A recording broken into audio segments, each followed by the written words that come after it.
ఓం శ్రీ గురుభ్యో నమః. ఓం గం గణపతయే నమః. శివానందలహరి 31వ శ్లోకము.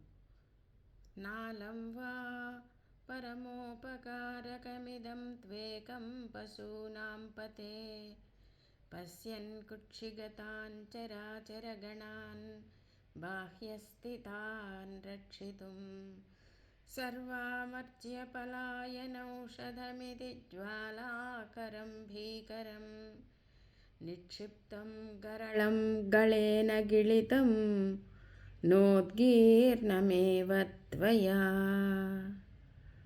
శంకర, సదాశివ, నువ్వు ఈ విశ్వానికి క్షేమం కలగాలని క్షీరసాగర మదనంలో వచ్చినటువంటి ఆ భయంకరమైనటువంటి జ్వాలలతో కూడినటువంటి ఆ కాలకూట విషాన్ని నీ నోటిలో పెట్టుకున్నావు. ఒక నేరేడు పండును పెట్టుకున్నట్టు పెట్టుకున్నావు శంకర.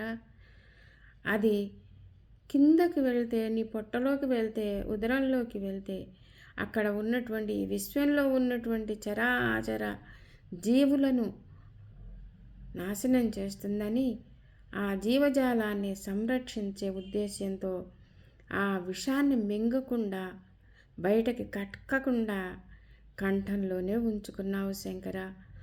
జగత్తుకి ఉపకారం చేయడం వాడవు నీవే కదా అని అనడానికి ఇంతకన్నా గొప్ప ఉదాహరణ ఏమైనా ఉన్నదా శంకర? నీవు ఈ జగత్రయాలను, ఈ విశ్వాన్ని, ఈ 3 లోకాలను కాపాడడానికి ఆ కాలకూట విషాన్ని నీ కంఠంలో ఉంచుకొని జగత్తుకు ఎంతో మేలు చేశావు కదా శంకర. సదాశివ. ఓం శ్రీమాత్రే నమః.